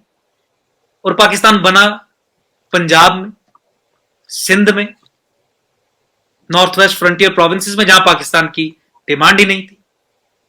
तो यह भी इस तथ्य को साबित करता है कि किस तरीके से उन्होंने यह कंसीव किया था कि होलसेल माइग्रेशन नहीं होनी चाहिए. अब इस कॉन्टेक्स्ट में भी भारत सरकार की, अब मैं चूंकि पाकिस्तान का चरित्र बयान किया, denial of Hindu genocide by Indian state, उसके बारे में जानकारी देने की कोशिश की. अब ये सब होते हुए, ये सब चीजें होते हुए, ये आइडिया ऑफ पाकिस्तान सामने हमारे होते हुए, इंडियन स्टेट की क्या अप्रोच है इस प्रॉब्लम को लेके? Self defeating, self lacerating, self goal करने वाली अप्रोच. उन्होंने पाकिस्तान के इस इरेटिक बिहेवियर को, पाकिस्तान की इस्लामिक एक्सपेंशन को, पाकिस्तान के आतंकवाद को चलाने की फैक्ट्री के रूप में बना एक देश, उसको कैसे डिफाइन किया? उन्होंने कहा कि चूंकि पाकिस्तान एक इनसिक्योर स्टेट है, और इनसिक्योरिटी इसलिए आती है पाकिस्तान में क्योंकि नेहरू जो पहले प्रधानमंत्री हुए भारत के, उन्होंने पाकिस्तान की क्रिएशन के साथ कभी भी रिकंसाइल नहीं किया. और नेहरू हमेशा चाहते थे कि पाकिस्तान को वापस हिंदुस्तान में ले लिया जाए. ये इंडियन स्टेट की सोच मैं आपको बता रहा हूं, एज अपार्ट फ्रॉम जो पाकिस्तान का कंसेप्चुअल फ्रेमवर्क था about expansion of Islam and caliphate etcetera etcetera. कि नेहरू से डर के, नेहरू के कारण, नेहरू की सोच के कारण उन्होंने पाकिस्तान के साथ चूंकि रिकंसाइल नहीं किया क्रिएशन के साथ, तो पाकिस्तान एक इनसिक्योर स्टेट बनी. और इसीलिए वहां पे डिक्टेटरशिप्स आई, इसीलिए वहां पे आर्मी के हाथ में कंट्रोल आया, आर्मी के पास अपर हैंड आया. और फिर आगे ये प्रोपोनेंट्स कहते हैं कि अगर हम पाकिस्तान की इनसिक्योरिटीज को एड्रेस करें तो पाकिस्तान एक नॉर्मल नेशन स्टेट बनेगा, एक पीसफुल स्टेट बनेगा, और हमारी दुश्मनी पाकिस्तान के साथ खत्म हो जाएगी. पाकिस्तान के एक्शंस जो हैं, या जो जिहाद है, भारत सरकार, इंडियन स्टेट एपरेटस समझता है कि हमारे कारण है, हमने उन्हें इनसिक्योर करके रखा है, और इसीलिए हमें अपने आप को सेल्फ ब्लेम करना चाहिए. ये सबसे बड़ी स्ट्रेटेजिक विक्ट्री है पाकिस्तानी स्टेट की अगेंस्ट द इंडियन स्टेट. इस तरीके की फॉर्मुलेशंस, इस तरीके की सोच और इस तरीके की नीति को आगे लेके जाना. Indian state as on date has not realised that the very existence of Pakistan is to fight consistently. Jihad is a consistent, constant war. Consistently उसे फाइट करना है. खुदा की बादशाहत पूरी धरती पे लानी है, हिंदुस्तान तो मात्र एक हिस्सा है, और एक्सपैंड करना है इस्लाम को. Casualties do not matter. तो इस कॉन्टेक्स्ट में अब आप कश्मीर की समस्या को भी देखें. इस्लामाइजेशन ऑफ हिमालयाज इंपॉर्टेंट है पाकिस्तानी जनरल्स के हिसाब से फॉर इस्लामाइजेशन ऑफ सनातन. वो ये समझते हैं कि हिंदुस्तान जो अनफिनिश्ड चैप्टर है इस्लामिक हिस्ट्री का, वो तभी फिनिश किया जा सकता है अगर आप सनातन का इस्लामीकरण कर दें, सनातन का इस्लामीकरण करने के लिए आपको हिमालय का इस्लामीकरण करना पड़ेगा, क्योंकि हिमालय सनातन का पालना है। आपको सनातन का इस्लामीकरण करने के लिए हिमालय में स्थित अमरनाथ का इस्लामीकरण करना पड़ेगा, आपको वैष्णो देवी का इस्लामीकरण करना पड़ेगा, हिमाचल में मंदिरों का इस्लामीकरण करना पड़ेगा, उत्तराखंड में 4 धाम का इस्लामीकरण करना पड़ेगा, तब ही सनातन का इस्लामीकरण होगा।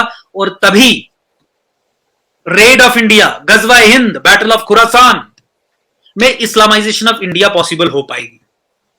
अब इस्लामाइजेशन ऑफ इंडिया में, इस्लामाइजेशन ऑफ हिमालयज और सनातन के कॉन्टेक्स्ट में इस्लामाइजेशन ऑफ कश्मीर पहला स्टेप है, जो 1990s में पाकिस्तान ने किया। पाकिस्तान ने पूरे तरीके से 1990s में कश्मीर का इस्लामीकरण कर दिया, हिंदुओं को निकाल दिया, बाहर कर दिया, उनका नरसंहार किया जेनोसाइड करके। लेकिन भारत सरकार ने इसे एक सेक्युलर एक्ट मानते हुए, एज इफ ये लोग कोई अर्थक्वेक या कोई नेचुरल कैलामिटी या पैंडेमिक के विक्टिम्स हैं, इस जेनोसाइड को नाम दिया माइग्रेशन, इस नरसंहार को, जेनोसाइड को नाम दिया exodus, denial of genocide and therefore repetition of genocide as on date. अभी भी जम्मू रेलवे स्टेशन पे हजारों लोगों को आज खाना खिला के एकजुट जम्मू की टीम आ रही है पिछले 3 दिन से। तो इस्लामाइजेशन ऑफ कश्मीर के बाद इस्लामाइजेशन ऑफ जम्मू का प्रोसेस स्टार्ट हुआ। वहां से तो नरसंहार करके भेजा गया, जम्मू के मुस्लिम मेजॉरिटी डिस्ट्रिक्ट्स में भी नरसंहार किया गया, निकले लोग, छोड़ के आए, इस्लामीकरण आगे हुआ। और बिगर कॉन्टेक्स्ट में समझिए, caliphate, Islamization of Himalayas, Islamization of Sanatan, उस कॉन्टेक्स्ट में समझिए। जम्मू टारगेट पे आया, जम्मू के 10 प्रोविंसेस, यहां पे डेमोग्राफिक चेंज इंट्रोड्यूस करके जम्मू के इस्लामीकरण के षड्यंत्र को आगे बढ़ाया गया। मैंने आपको पहले बताया कि 370 और 35A के जरिए जम्मू कश्मीर को एक non secular theocratic Islamic state के रूप में निर्मित किया गया था।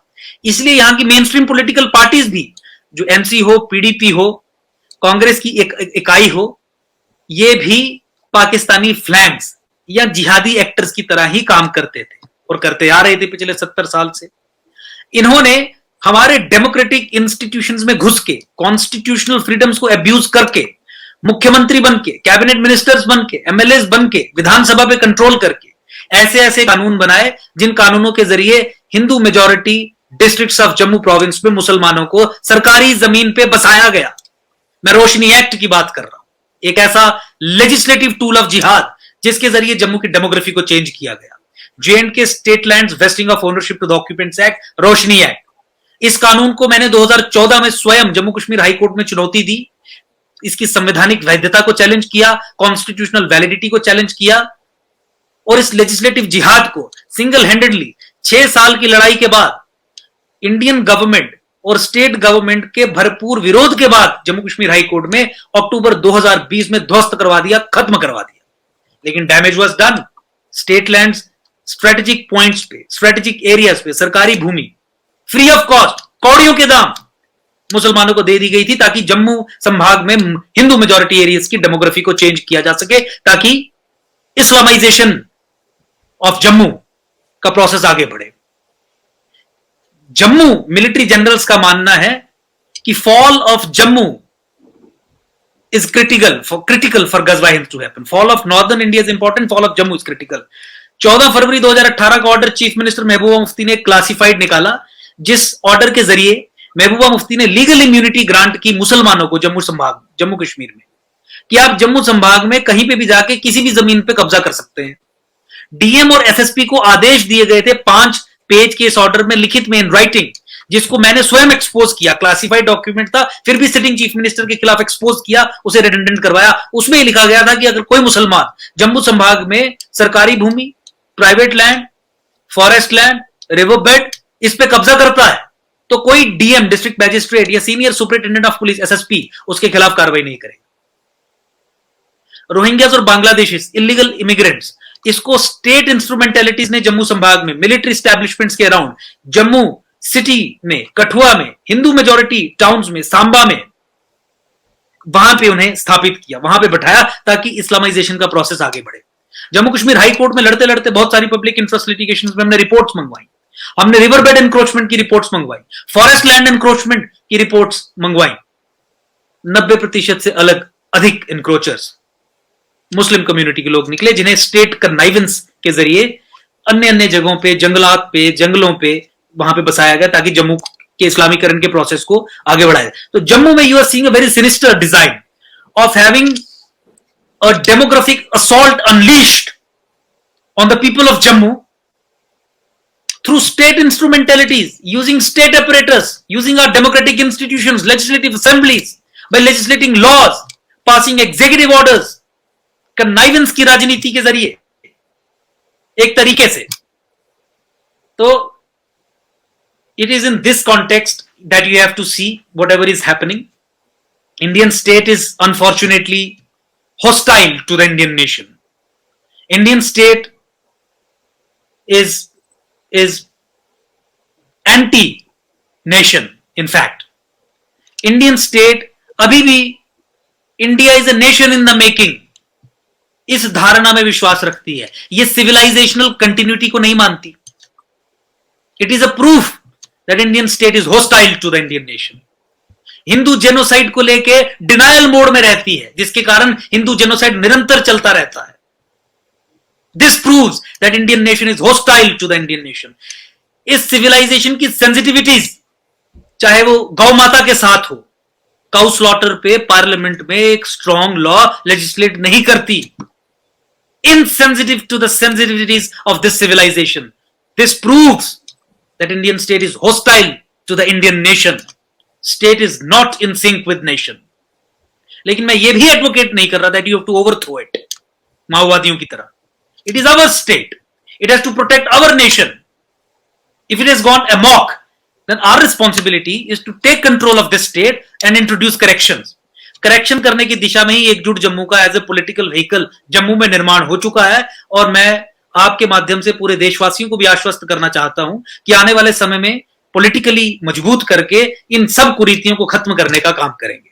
तो आपका जो सवाल था कि इस समय हिंदुओं के साथ क्या हो रहा है, this has to be understood in this context. अखबार में खबरें आ रही हैं, गन पॉइंट पे जिहादिस्ट्स ने कश्मीर से हिंदुओं को निकालने का काम कर लिया है।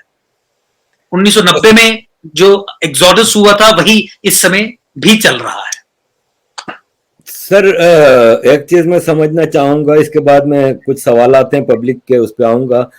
आपने फरमाया कि Indian state is hostile to Indians. State से आपकी मुराद क्या है, बीजेपी सरकार या ओवरऑल पॉपुलेशन ऑफ इंडिया? नहीं, देखिए, स्टेट एक एब्स्ट्रैक्ट एंटिटी रहती है और मैं उसे एक्सप्लेन करता हूं। State as a political entity में रेफर कर रहा हूं। स्टेट मतलब state would comprise of following things: a territory, people, government, constitution, sovereignty of that government, which means undisputed authority of the government over its land and people. Collectively abstract form में इसे state कहते हैं। सरकारें आती जाती रहती हैं। Current BJP सरकार भी उसी प्रॉब्लम से ग्रस्त है, जिस सोच से पुरानी सरकारें ग्रस्त रही हैं। इंडियन स्टेट का चरित्र नहीं बदला। 2014 में भाजपा की सरकार आने के बावजूद भी इंडियन स्टेट का चरित्र नहीं बदला। So that is what I meant when I said Indian state. अच्छा सर, ये एक सवाल आया है कि सर आपका क्या आगे का क्या रास्ता है to counter this demographic change? तो मैं इसको थोड़ा डिटेल में पूछना चाहूंगा कि आर्टिकल 370 का एब्रोगेशन हुआ, वहां पे वापस हिंदूज को बसाने की कोशिश की गई, जिसके जवाब में फारूक अब्दुल्ला और महबूबा मुफ्ती ने कहा कि हम इसका मुकाबला करेंगे, यहाँ पे हिंदू कैसे आके बस सकते हैं, जबकि ये कश्मीर के लोग पूरे इंडिया में पढ़ने जाते हैं, जॉब करने जाते हैं, तो रोका गया है। तो आगे का क्या रास्ता है, आप क्या सुझाव देंगे to the solution of Jammu and Kashmir and overall? जैसे कि आपने इंडियन स्टेट का कहा, तो क्या रवैया तब्दील करना चाहिए इंडियन स्टेट को? देखिए, 370 और 35A को एब्रोगेट करना एक एबरेशन था। इस कॉन्टेक्स्ट में अगर आप देखें, वो एक एक्सेप्शन थी। 370 और 35A को एब्रोगेट करके इंडियन स्टेट ने non secular theocratic Islamic state की लीगल स्टेटस को ध्वस्त किया, डिज्यूरे इस्लामिक स्टेट को ध्वस्त किया, डिमोलिश किया। लेकिन डिफैक्टो इस्लामिक स्टेट अभी भी एग्जिस्टेंस में है और एब्रोगेशन के साथ साथ भी एग्जिस्टेंस में थी। इसीलिए ये गलत प्रपंच, गलत प्रोपेगेंडा फैलाया जा रहा है कि 370 और 35A की एब्रोगेशन के बाद यहां पे हिंदुओं को सेटल करने का प्रोग्राम भारत सरकार ने तैयार किया और करना भी प्रारंभ किया। यह झूठ है। इनफैक्ट भारत सरकार ने उल्टा किया। 370 और 35A को एब्रोगेट करने के बाद ग्राउंड छोड़ दिया और वो तमाम स्टेप्स उठाए जिन स्टेप्स के जरिए 370 और 35A बैकडोर से रीइंट्रोड्यूस हो जाए। फॉर एग्जाम्पल, नंबर 1, जम्मू संभाग से देश से कोई डिमांड नहीं थी, उसके बावजूद भी भारत सरकार ने एब्रोगेशन के बाद डोमिसाइल लॉ इंट्रोड्यूस कर दिया जम्मू कश्मीर में। डोमिसाइल लॉ का मतलब यह कि जो 15 साल से अधिक से जम्मू कश्मीर में रह रहा है, केवल उसे ही यहां का डोमिसाइल सर्टिफिकेट मिलेगा। यानी 35A को 35A को बैकडोर से रीइंट्रोड्यूस करने का काम भारत सरकार ने किया। तो इससे तो बिल्कुल एक पाबंदी लग गई। बाहर का कोई भी व्यक्ति आके यहां पे आके क्यों सेटल होगा, क्यों बसेगा? उसे जमीन नहीं खरीदने दी जा रही, यहां पे सरकारी नौकरियां वो यहां नहीं ले सकता। Why would somebody come and settle here? यह रिपोर्ट आई कि केवल 2 लोग जमीन खरीद पाए जिनको नया नया डोमिसाइल मिला था, 15 साल से रह रहे थे, क्योंकि यहां का सरकारी ऑपरेटर्स एक रिटन कानून को लेकर चलता है, एक अनरिटन इस्लामिक कानून को लेकर चलता है, जो डिफैक्टो इस्लामिक स्टेट चलाती है। और इस तथ्य से आपको यह पता चलेगा कि de facto Islamic state is still in existence, which is being nourished by the state of India, क्योंकि state of India is hostile to the nation of India. State subject certificate, permanent resident certificate is a thing of the past. लेकिन जम्मू कश्मीर में अभी भी जमीन खरीदनी आपको हो तो जब तक आप स्टेट सब्जेक्ट सर्टिफिकेट नहीं देंगे तब तक आप जमीन नहीं खरीद सकते। फर्द एक इनिशियल डॉक्यूमेंट है जो जम्मू कश्मीर में या किसी भी जगह पे सेल परचेज के लिए पहले आपको रेवेन्यू अथॉरिटीज से ऑब्टेन करना रहता है।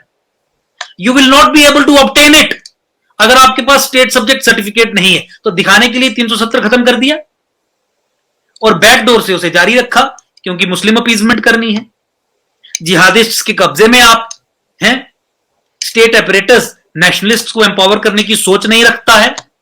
इसके साथ ही 370 और 35A को एब्रोगेट करते समय सबका एक मत था कि 370 और 35A के कारण ही जम्मू प्रोविंस कश्मीर की एक कॉलोनी मात्र है। जम्मू प्रोविंस 370 और 35A के कारण ही पॉलिटिकली डिसएम्पावर्ड है, एनस्लेव्ड है, हॉस्टेज है, कॉलोनाइज्ड है by Kashmiri Sunni jihadist Islamist establishment, which was earlier protected by the constitutional framework of Article 370 and 35A, क्योंकि वो फ्रेमवर्क ये सुनिश्चित करता था कि सत्ता, पावर, पॉलिटिकल पावर हमेशा, चाहे सही तरीके से गलत तरीके से, कश्मीर के हाथ में ही रहे। तो 370 और 35A को खत्म करने के बाद आप जानते हैं भारत सरकार ने क्या निर्णय लिया? भारत सरकार ने निर्णय लिया कि जम्मू कश्मीर में अब नई डिलिमिटेशन हम फ्रॉड और फज्ड 2011 के सेंसस के आधार पर करवाएंगे, जिसका नतीजा यह है कि 370 और 35A खत्म होने के बाद भी सत्ता, पॉलिटिकल पावर कश्मीर को दी जाएगी, फारूक अब्दुल्ला को दी जाएगी, महबूबा मुफ्ती को दी जाएगी। क्योंकि 2011 के सेंसस के आधार पर आप डिलिमिटेशन करवाएंगे तो कश्मीर प्रोविंस को 90 में से 50 सीट्स मिलेंगी, जम्मू प्रोविंस को 90 में से 40 सीट्स मिलेंगी। बीजेपी की आधिकारिक पोजीशन एकजुट जम्मू के एक्सपोजेस और प्रोटेस्ट के बाद डिलिमिटेशन कमीशन के सामने यह रही कि हां, बीजेपी भी इस चीज को मानती है लिखित में कि 2011 का सेंसस, 2001 का सेंसस, उससे पहले के तमाम सेंसस सब फ्रॉड और फज्ड थे। मुस्लिम इस्लामिक हेजिमनी को मेंटेन करने के लिए जम्मू कश्मीर में डेमोक्रेसी का चेहरा मुसलमान रहे, ताकि भारत बाहर बेच सके कि एक मुस्लिम मेजॉरिटी स्टेट में डेमोक्रेसी को मुसलमान अगर सक्सेसफुल बना रहा है तो हिंदुस्तान की डेमोक्रेसी और सेक्युलरिज्म की कितनी बड़ी विक्ट्री है। भारत सरकार ने यहां की मुस्लिम एस्टैब्लिशमेंट के साथ मिलकर तमाम सेंसस को फज किया ताकि पावर कश्मीर में कंसंट्रेटेड रहे। उसी नीति को पोस्ट एब्रोगेशन भी आगे बढ़ाने का काम इस समय की सरकार कर रही है। लिखित में देने के बावजूद भी कहती है कि आगे का चुनाव हम नई डिलिमिटेशन जो फ्रॉड और फज्ड सेंसस के आधार पे होगी उस पे करवाएंगे। यानी डेमोक्रेसी की आधारशिला फाउंडेशन जम्मू कश्मीर में झूठ पे रखी जा रही। डेमोक्रेसी में संख्या, सेंसस नंबर्स, ये तो एक डिटरमिनिंग फैक्टर है जिससे तय होता है कि क्या पावर बैलेंसेस किन किन एरियाज में रहेंगे।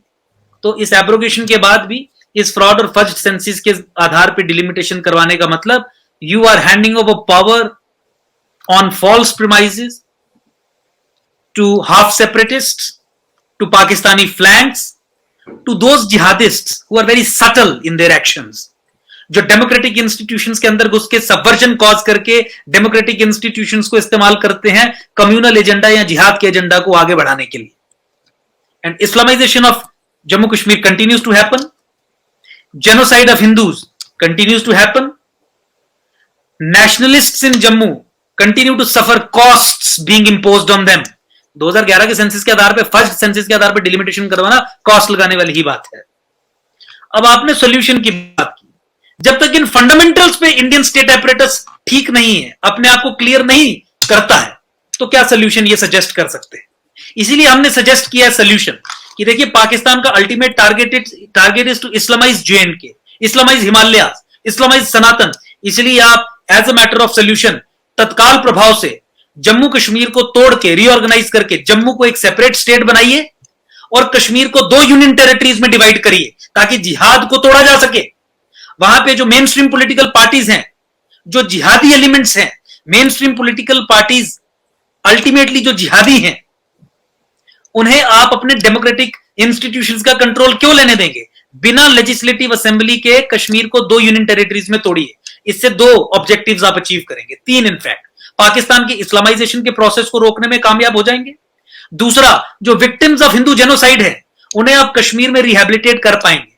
उन्हें रिहैबिलिटेट करने के लिए उन्हें अलग यूनियन टेरिटरी आपको कार्व आउट करके देनी पड़ेगी, क्योंकि सेंस ऑफ सिक्योरिटी होनी चाहिए. केंद्र शासित वो प्रदेश होना चाहिए, जिहादी शासित प्रदेश वो नहीं होना चाहिए. तो विक्टिम्स ऑफ जेनोसाइड को रिहैबिलिटेट करने के लिए कश्मीर में एक अलग यूनियन टेरिटरी बनाई जा सकती है और जम्मू को एक सेपरेट स्टेट बनाया जा सकता है. इस तरीके से जम्मू का इस्लामीकरण भी बंद होगा और कश्मीर में पाकिस्तान जो इस्लामाइजेशन कर चुका है उसको भी एक रिवर्सल मिलेगा by the creation of this strong Hindu geopolitical foothold in Kashmir with the creation of a union territory for victims of Hindu genocide. Hindus को वहां सेटल करके. I think this is the only solution. There is no solution other than this. तो sir इस तरह तो फिर कश्मीर तो जिहादियों के हाथ में नहीं चला जाएगा. नहीं, जिहादियों के हाथ में अभी है. जहां जिहादी मुस्लिम ब्रदरहुड का मॉडल डिप्लॉय करके हमारे कॉन्स्टिट्यूशन में जो दिए गए फ्रीडम्स हैं उन्हें इस्तेमाल करके हमारे डेमोक्रेटिक इंस्टीट्यूशंस में अंदर घुस के उसे सबवर्ट करने का काम करते हैं. यूनिफाइड कमांड जो पूरा यहां पे सिक्योरिटी एस्टेब्लिशमेंट का कमांड है उसे चीफ मिनिस्टर हेड करता है, उसे एक जिहादी चीफ मिनिस्टर हेड करना शुरू हो जाता है और वो सबवर्ट करते हैं और धीरे धीरे इस्लामाइजेशन के प्रोसेस को चलाते रहते हैं, जो पिछले 70 सालों में आपने देखा कि किस तरीके से हुआ. जम्मू कश्मीर को इकट्ठा रखने की अप्रोच यह पाकिस्तान द्वारा प्रायोजित अप्रोच है. पाकिस्तान समझता है कि जब तक जम्मू कश्मीर इकट्ठा है और कश्मीर में सत्ता कश्मीर के हाथ में है तो उसके जो एक्टर्स हैं वो सबवर्जन कॉज करके इस्लामाइजेशन ऑफ प्रोसेस को, इस्लामाइजेशन ऑफ JNK के प्रोसेस को आगे निरंतर बढ़ाते रहे. लेकिन इस्लामाइजेशन ऑफ JNK के प्रोसेस को, चूंकि जम्मू क्रिटिकल है फॉर गजवाए हिंद to happen, fall of Jammu is critical, it has to be used as a launch pad, a spring board for the Islamization of entire India, गजवाए हिंद. तो इसीलिए पाकिस्तान समझता है कि इंडियन स्टेट एपरेटस यही अप्रोच अडॉप्ट करके रखे. जब डायरेक्टली कश्मीर केंद्र के शासन में आ जाएगा, वहां पे कोई लेजिस्लेटिव असेंबली नहीं होगी, तो हिंदुस्तान का कंट्रोल कश्मीर पे और अधिक बढ़ेगा या घटेगा, यह सवाल हमें अपने से पूछने की जरूरत है. ऑब्वियसली डायरेक्ट सेंट्रल कंट्रोल में आके Kashmir will be tamed. Unified command का हेड कोई कश्मीरी सबवर्सिव जिहादी एलिमेंट नहीं होगा और विक्टिम्स ऑफ हिंदू जेनोसाइड को एक हिंदू जियोपॉलिटिकल फुटहोल्ड क्रिएट करके कश्मीर में आप इस्लामाइजेशन ऑफ कश्मीर के प्रोसेस को भी रिवर्स करेंगे. नेशनल सिक्योरिटी इंपेरेटिव है इंडियन स्टेट के लिए और कश्मीर पे पाकिस्तान की पकड़ और कमजोर होगी क्योंकि आपके पास एक जियोपॉलिटिकल हिंदू फुटहोल्ड होगा और जम्मू में राष्ट्रवादी रूल करेंगे. जम्मू के 10 जिलों के लोग नेशनलिस्ट हैं. They will come in command of their future, they will control the state apparatus इन जम्मू. और राष्ट्रवादी लोग राष्ट्र के हित में ही काम करेंगे, सबवर्जन कॉज नहीं करेंगे. इसीलिए दिल्ली में बैठे लोग, दिल्ली में बैठे पॉलिसी मेकर्स, थिंक टैंक्स, उनको एंटायरिटी में सिचुएशन को समझ के ये निर्णय लेना है, ये निश्चय लेना है और फिर ये सोल्यूशन प्रोवाइड करना है. Divide Kashmir into 2 UTs, one Kashmir, another for victims of Hindu genocide, exclusively a Hindu UT, and another a separate, full-fledged Jammu state. Sir Jaipal Singh ji पूछ रहे हैं कि Ankur ji, what is the status of Roshni act and outcome of CBI inquiry? Tushar Mukherjee भी यही सवाल कर रहे हैं कि हमें रोशनी एक्ट के बारे में बताइए। देखिए, रोशनी एक्ट एक ऐसा कानून था जिसके जरिए जम्मू संभाग में सरकारी भूमि एक समुदाय विशेष को दे दी जाती थी। अप्लाई हिंदू भी करता था, अप्लाई मुसलमान भी करता था, सिख भी करता था सरकारी भूमि को लेने के लिए, लेकिन कौड़ियों के भाव ओवरवेलमिंगली जम्मू के हिंदू मेजॉरिटी एरियाज में ये स्टेट लैंड कानून के जरिए मुसलमानों को दे दी जाती थी। उस कानून को हमने चुनौती दी 2014 में। वहां पे 2 केसेस हमने फाइल किए। एक तो इस कानून की इंप्लीमेंटेशन में जो 25,000 करोड़ का घोटाला हुआ था, उसकी जांच मैंने कोर्ट को कहा कि सीबीआई को सौंपे, क्योंकि उसमें बड़े बड़े बाबू, बड़े पॉलिटिशियंस इन्वॉल्व हैं। स्टेट विजिलेंस ऑर्गेनाइजेशन, सरकार की इन्वेस्टिगेटिव एजेंसी, स्टेट सरकार की, वो नहीं कर पाएगी। और दूसरा PIL 41/2014 titled Ankur Sharma versus state of J&K and others, उसमें इस कानून की संवैधानिक वैधता को चुनौती दी, कॉन्स्टिट्यूशनल वैलिडिटी को चैलेंज किया, ताकि यह कानून को हम खत्म करवा सके, क्योंकि यह कानून लेजिस्लेटिव जिहाद था, जिहाद थ्रू लेजिस्लेटिव मोड। तो 2020 में आते आते अक्टूबर 2020 में 6 वर्षों की लड़ाई में सीबीआई को भी इंक्वायरी सौंप दी गई, कानून को भी ध्वस्त करवा दिया गया कोर्ट के जरिए। यह भी आदेश करवा दिया गया कि जिन जिन लोगों को यह जमीन दी गई है उन लोगों से जमीन वापस ली जाए। लेकिन अनफॉर्चुनेट सिचुएशन रही, क्योंकि de facto Islamic state is still in existence and is nourished and protected by the state of India.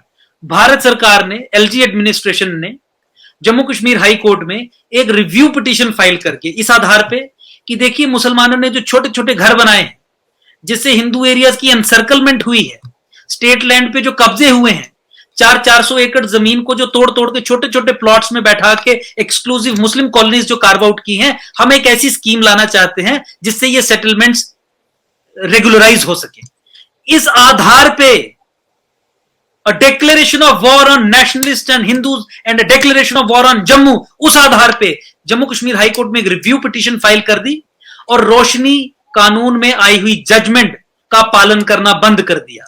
इस आधार पे कि एक रिव्यू पिटीशन फाइल की गई है जिसका फैसला अभी जम्मू कश्मीर हाई कोर्ट ने नहीं दिया है, तो स्ट्रेटेजिक तौर पे एक टैक्टिकल अप्रोच अडॉप्ट करके एक रिव्यू पिटीशन जम्मू कश्मीर सरकार ने डाल दी, ताकि इस डेमोग्राफिक असॉल्ट को रिवर्स ना किया जाए, हम पे ये जिम्मेवारी ना आए, मुसलमान को नाराज ना किया जाए, जिहादियों को रिवर्स ना किया जाए।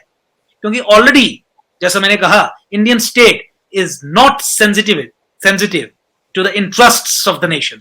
नेशनलिस्ट्स जिन जेनोसाइडल प्रोसेसेस से समस्या में है, प्रॉब्लम में है, हमारे सर्वाइवल और एग्जिस्टेंस से जुड़े जो मुद्दे हैं, उस पर Indian state will not deliver.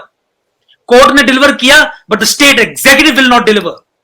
ये चरित्र है इंडियन स्टेट का, and therefore I say that it is hostile to the Indian nation. तो रोशनी कानून की इंप्लीमेंटेशन, जजमेंट की इंप्लीमेंटेशन सीबीआई जांच कर रही है।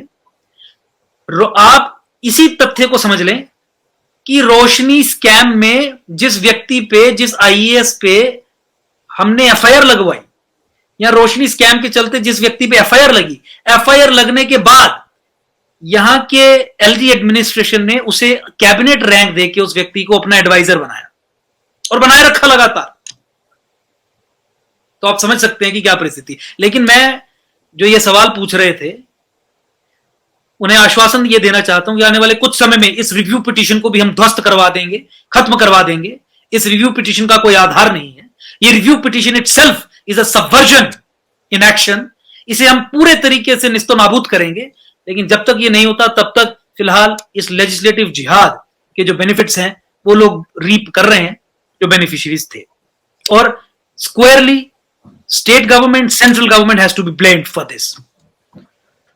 अंकुर भाई, सुनील लाल जी फरमाते हैं कि could state BJP unit should not come on a same page with IKK Jatt Jammu to achieve the corrections.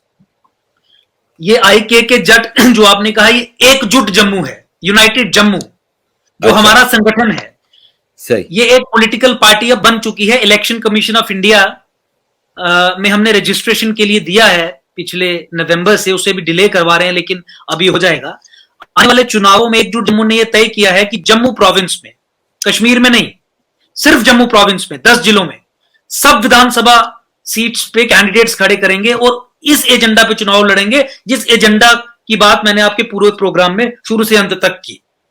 एक ऐसा पॉलिटिकल व्हीकल जो इंडियन स्टेट के इन ब्लिंकर्स को ट्रांसेंड कर चुका हो, जो इंडियन स्टेट के इस कैरेक्टर को, चरित्र को बदलने की क्षमता रखता हो, वो क्रिएट करना एक नेशनल सिक्योरिटी इंपेरेटिव है। पूरे हिंदुस्तान में तो नहीं हो सकता, लेकिन छोटी छोटी जगहों पे, खासकर जम्मू जो इस नवीन महाभारत का कुरुक्षेत्र है, जो फ्रंट लाइन है इस्लामिक एक्सपेंशन का, वहां पे पॉसिबिलिटी थी। इसीलिए हमने ये जिम्मेवारी उठाई कि यहां पे इसे एस्टैब्लिश करेंगे और जनता के समर्थन के साथ चुनाव लड़के आने वाले समय में जम्मू को अलग भी करवाएंगे और विधानसभा में जम्मू की आवाज बनेंगे। तो इनका जो सवाल था कि बीजेपी हमारे साथ आ सकती है, नहीं आ सकती है, देखिए बीजेपी भी अभी उसी प्रॉब्लम से ग्रस्त है जिस समस्या से कांग्रेस ग्रस्त थी। बीजेपी की पॉलिसी के लेवल पे वही जम्मू कश्मीर को लेके अप्रोच है जो कांग्रेस की थी। इंडियन स्टेट अपरेटस में सरकार बीजेपी की इस समय है, स्टेट में बीजेपी की है। ये जितने भी फेलियर्स मैं गिना रहा हूं ये इसी सरकार के, इसी पार्टी के हैं। तो अगर एक पेज पे आ जाए तो बढ़िया है, पॉसिबिलिटी कोई दिखती नहीं है। कश्मीर में जा जाके अपीजमेंट पॉलिटिक्स कर रहे हैं। रोशनी जजमेंट को स्टॉल करने के लिए इन्होंने ही रिव्यू पिटीशन फाइल की है। स्ट्रेटेजिक कोर इंटरेस्ट्स को कॉम्प्रोमाइज करने का काम पिछले 6-7 वर्षों से यही कर रहे हैं। तो मुझे लगता है कि सुनील लाल जी अपना सवाल डायरेक्टली बीजेपी लीडर्स से पूछें, खासकर जो दिल्ली में बैठे हैं, कि आप why don't you come on the same page, जैसे कि एकजुट जम्मू है, और क्यों हिंदुस्तान की लड़ाई अब जम्मू कश्मीर में नहीं लड़ रहे हैं, इनफैक्ट एनिमी के सामने सरेंडर कर चुके हैं। अंकुर जी, सौरभ कुमार जी पूछ रहे हैं कि, और बड़ा जायज सवाल है जो मेरे भी जहन में आ रहा है कि अंकुर भाई, if you become CM of J&K, what will be your 5 priorities? मतलब आप अगर पावर में हो तो आप ऐसे क्या 5 स्टेप उठाएंगे कि जम्मू एंड कश्मीर का मसला सॉल्व हो जाए? देखिए, जो इस्लामाइजेशन ऑफ जे.एंड.के का प्रोसेस है जो पूरे हिंदुस्तान के लिए एक नेशनल सिक्योरिटी थ्रेट है, डेंजर है, उसे रिवर्स करना प्रथम प्राथमिकता रहेगी। Islamisation of Jammu Kashmir will be reversed. Demographic assault जिस जिस तरीके से हुआ उसे रिवर्स करने का काम करेंगे। रोशनी एक्ट के जजमेंट को कायदे से इंप्लीमेंट किया जाएगा। इलीगल एस्टैब्लिशमेंट्स को ध्वस्त किया जाएगा। वहाबी आर्किटेक्चर की मॉस्क्स यहां पे स्ट्रेटेजिक पोजीशंस पे आ रही हैं। उसके पीछे का जो पैसा है उसकी अगर आप जांच करें तो हवाला चैनल्स के जरिए वो संगठन जो आतंकी संगठन है उनके जरिए आ रहा है, उन्हें ध्वस्त किया जाएगा। तो इस्लामाइजेशन ऑफ जे.एंड.के के प्रोसेस को इफेक्टिवली डील किया जाएगा। गवर्नेंस के क्षेत्र में एडमिनिस्ट्रेटिव रिफॉर्म्स, पॉलिटिकल रिफॉर्म्स, उन्हें सिस्टमैटिक और सिस्टेमिक तरीके से इंट्रोड्यूस किया जाएगा ताकि समाज को करप्शन से भी निजात मिले, डेवलपमेंट के नए आयाम खुले, अनएम्प्लॉयमेंट जैसी समस्याओं का हल हो। लेकिन जम्मू कश्मीर, जैसा कि मैंने आपको बताया कि एक नवीन कुरुक्षेत्र है इस महाभारत का, और महाभारत 2 डिफरेंट कॉन्शियसनेस प्लेन्स में हो रहा है। एक सनातन कॉन्शियसनेस प्लेन और एक जिहादी कॉन्शियसनेस प्लेन। उसके प्रति कॉन्शियसनेस को खड़ा करना और एक रिस्पॉन्स मैकेनिज्म बनाना तीसरी एक प्राथमिकता हमारी रहेगी। धर्म के आधार पे जो इनजस्टिसेस हुए हैं उन्हें तत्काल प्रभाव से रिवर्स करना चौथी हमारी प्राथमिकता रहेगी। सबवर्जन के जितने भी सिम्टम्स हैं उन्हें खत्म करना, अलगाववादी संगठनों को मेन स्ट्रीम पॉलिटिकल पार्टी से अलग हटके देखना, यह देखने का काम बंद किया जाएगा। आतंकवादी संगठन हो, अलगाववादी संगठन हो, Kashmir based main stream political parties हो, they are in sync with each other. एक कानून बना के जिहाद कर रहा है, एक अलगाववाद की राजनीति से जिहाद कर रहा है, गोली चला के जिहाद कर रहा है। सबको खत्म किया जाएगा, सबको खत्म किया जाएगा। देयरफॉर नेशनल इंटरेस्ट को यहां पे प्रॉपरली स्टैब्लिश करना, नेशनलिस्ट्स को मजबूत करना, वो प्राथमिकताएं रहेंगी। उसके बाद गवर्नेंस के कई इश्यूज हैं जिन पे चर्चा हो सकती है। अनएम्प्लॉयमेंट को लेके हो सकती है, उस पर व्यापक एक एकजुट जम्मू का प्रोग्राम है। पावर सेक्टर में हम क्या रिफॉर्म्स इंट्रोड्यूस करेंगे, जब हमने पॉलिटिकल पार्टी अपने को डिक्लेयर किया था तो डिटेल में एक पेपर जारी किया था, वो भी आपके दर्शक पढ़ सकते हैं, ऑनलाइन अवेलेबल रहेगा। डेली वेजेस की यहां पे बहुत बड़ी समस्या है, उन्हें रेगुलराइज करना, तमाम चीजों पे एकजुट का पूरा प्लान है। और सबसे इंपॉर्टेंट, एकजुट Jammu will call the problem bye it's real name in J&K, and the problem in J&K is जिहाद, एंड जिहाद इज अ टोटल वॉर, जिहाद इज अ वॉर फॉर्म। इसे सीधे शब्दों में बयान करके इसके अगेंस्ट एक रिस्पॉन्स मैकेनिज्म तैयार किया जाएगा। अपनी स्टेट इंस्ट्रूमेंटैलिटीज को, चाहे वो पुलिस हो, चाहे वो आर्म्ड फोर्सेस हो, मिलिट्री हो, उस तरीके से उनके कॉन्शियसनेस को रेज करने का काम किया जाएगा ताकि देश को बचाया जा सके, हिंदुस्तान को बचाया जा सके। अंकुर जी, टाइम बहुत ज्यादा हो गया, सवालात बहुत हैं, तो मैं आखिरी 3 सवाल आपकी इजाजत से पिक करता हूं। पहला, काफी लोगों ने मुझसे ये सवाल आगे पूछे हैं कि अंकुर जी से पूछिए कि ये जो रोहिंग्या हैं, जो बर्मा से उठ के बांग्लादेश क्रॉस करके पूरा भारत क्रॉस करके जम्मू में लाके बसाए गए हैं, ये रोहिंग्या को क्यों जम्मू में बसाया जा रहा है? क्या यहाँ माइनॉरिटी में वो हिंदुओं को यहाँ भी बनाना है?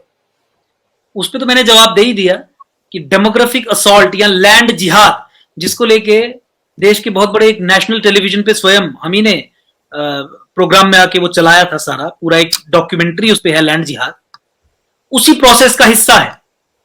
मुसलमान जहां जहां से लाके जम्मू संभाग में बसाया जा सकता है बसाएंगे। और देखिए, रोहिंग्याज और बांग्लादेशी इमिग्रेंट्स की आइडियोलॉजिकल सिमिलैरिटीज कश्मीर के अलगाववादियों के साथ भी है। म्यांमार में जो रोहिंग्यास को भगाया गया, वो भी इस्लाम के नाम पे, मुस्लिम सब नेशनलिज्म के नाम पे सेपरेटिज्म सेसेशन की लड़ाई लड़ रहे थे। तो नेचुरल एलाइज भी हैं। जम्मू संभाग में इन्हें बैठाया जाएगा, सेटअप किया जाएगा, स्थापित किया जाएगा। तो demographic assault on Jammu, Islamization of J&K, Islamization of Jammu, which is very critical for गजवा हिंद टू हैपन, उसका रास्ता प्रशस्त होगा।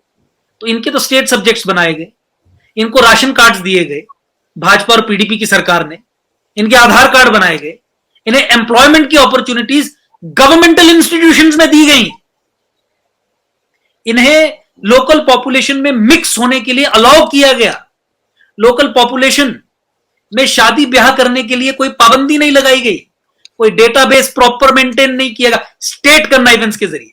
और स्टेट ने विपअप किया कुछ एनजीओ को जो हवाला चैनल्स के जरिए इस्लामिक मनी लेते हैं, इनके लिए घर बनाने का काम किया गया। United nation human rights commission जो है, कार्ड्स तक मुहैया करवाए गए, लीगल प्रोटेक्शंस दी गई, इनके लिए कोर्ट में पिटीशंस फाइल की गई, जिसमें सरकार ने, स्टेट ने बहुत इनके प्रति पॉजिटिव रिस्पॉन्स दिखाया। It is all state sponsored, that is what I am saying. Rohingya and Bangladeshi settlement in Jammu is not an isolated event, it is an organised attempt. और इसमें स्टेट इंस्ट्रूमेंटलिटीज इन्वॉल्व्ड है, because J&K continues to remain a de facto Muslim state as against a secular democratic state. अंकुर जी, आपका जम्मू है वो काफी हद तक पाकिस्तान ने कब्जा किया हुआ है। इसी तरह स्टेट ऑफ J&K का जो ओरिजिनल स्टेट थी, इसका गिलगित बल्तिस्तान भी पाकिस्तान के कब्जे में है, which is a vital geopolitical region. आप क्या समझते हैं, बगैर जंग लड़े ये वापस भारत को मिल जाएंगे, या जंग लड़नी पड़ेगी तो फिर कब, कैसे? देखिए, बिना जंग के इस समस्या का सलूशन नहीं है। मैंने पाकिस्तान के चरित्र के ऊपर बहुत डिटेल में बात की है, हम उसके लिए एक अलग प्रोग्राम भी कर सकते हैं ताकि और डिटेल में बात हो। पाकिस्तान जैसे मैटर का एंटी मैटर रहता है कि एंटी मैटर की थोड़ी सी क्वांटिटी भी पूरे मैटर को डिस्ट्रॉय कर देती है, वैसे ही पाकिस्तान एंटी नेशन है, पाकिस्तान वैसे ही एंटी इंटरनेशनल ऑर्डर है। पाकिस्तान को गजवाए हिंद करना है, पाकिस्तान को इस्लामाइजेशन ऑफ इंडिया करना है। उस इस्लामाइजेशन के प्रोसेस में पाकिस्तान बहुत हद तक सक्सेसफुल हो चुका है। Islamisation of Kashmir is complete, Bengal का इस्लामाइजेशन हो रहा, जम्मू में स्टेट स्पॉन्सर्ड तरीके से इस्लामाइजेशन का प्रोसेस चल रहा है, तमिलनाडु बेकरार है, पंजाब में प्रॉब्लम्स हैं, मध्य प्रदेश, उत्तर प्रदेश में प्रॉब्लम्स हैं। उत्तर प्रदेश में तो योगी जी ने चुनाव ये स्लोगन्स दे दे के लड़ा था कि अगर हम मुख्यमंत्री बनेंगे, भाजपा की सरकार आएगी, तो यूपी में जो कश्मीर बन गए हैं उन्हें बढ़ने से रोका जाएगा। What did he mean when he said this? Islamisation of process, Islamisation के प्रोसेस। उत्तराखंड देखिए, हिमाचल देखिए, तो until and unless you destroy Pakistan, you divide it into 4-5 countries, this thing will not stop. और पाकिस्तानी स्टेट तो मैंने आपको बता ही दिया शुरू में कि it is an instrument of establishment of caliphate, establishment of Islam, expansion of Islam, and it is consistent, constant in its approach. बिना डिस्ट्रक्शन के, बिना इसे ध्वस्त किए, no solution. You will have to fight a war with Pakistan ultimately. Ankur ji, आखिरी सवाल की तरफ जाते हैं, फिर काफी आपका समय हमने ले लिया भारत में, तो इस वक्त काफी लेट हो गया है। पाकिस्तान पूरा ही एक इलेजिटिमेट स्टेट है और इसने बलूचिस्तान पे 1948 में लश्कर कशी करके कब्जा किया। सिंध को ये कहा गया था कि 1947 में एक कन्फेडरेशन ऑफ पाकिस्तान बनेगी जिसमें independent states of Balochistan, Sindh वगैरह होंगे। और लेकिन बाद में पाकिस्तान एक थियोक्रेसी बन गई, एक मिलिट्री क्रेसी बन गई, एक स्ट्रेटोक्रेसी बन गई और मिलिट्री ने पूरे पाकिस्तान को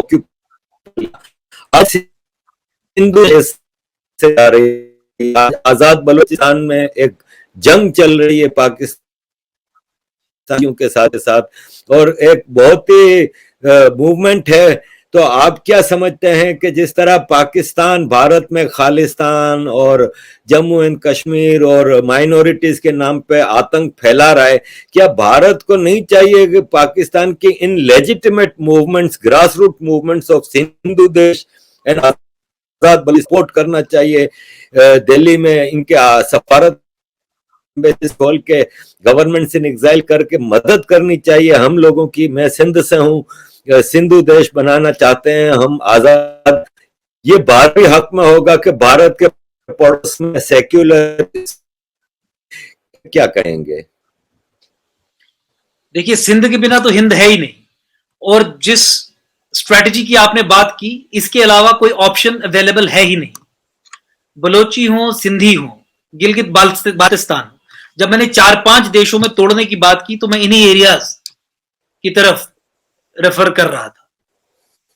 भारत सरकार का जो भी अभी स्टैंड हो, आप कम से कम जम्मू कश्मीर की जनता और भारत की राष्ट्रवादी जनता की तरफ से यह आश्वासन ले लीजिए कि आपकी इन सब डिमांड्स के साथ हम खड़े। भारत सरकार को बिल्कुल वहां पे इंटरवेंशन करनी चाहिए।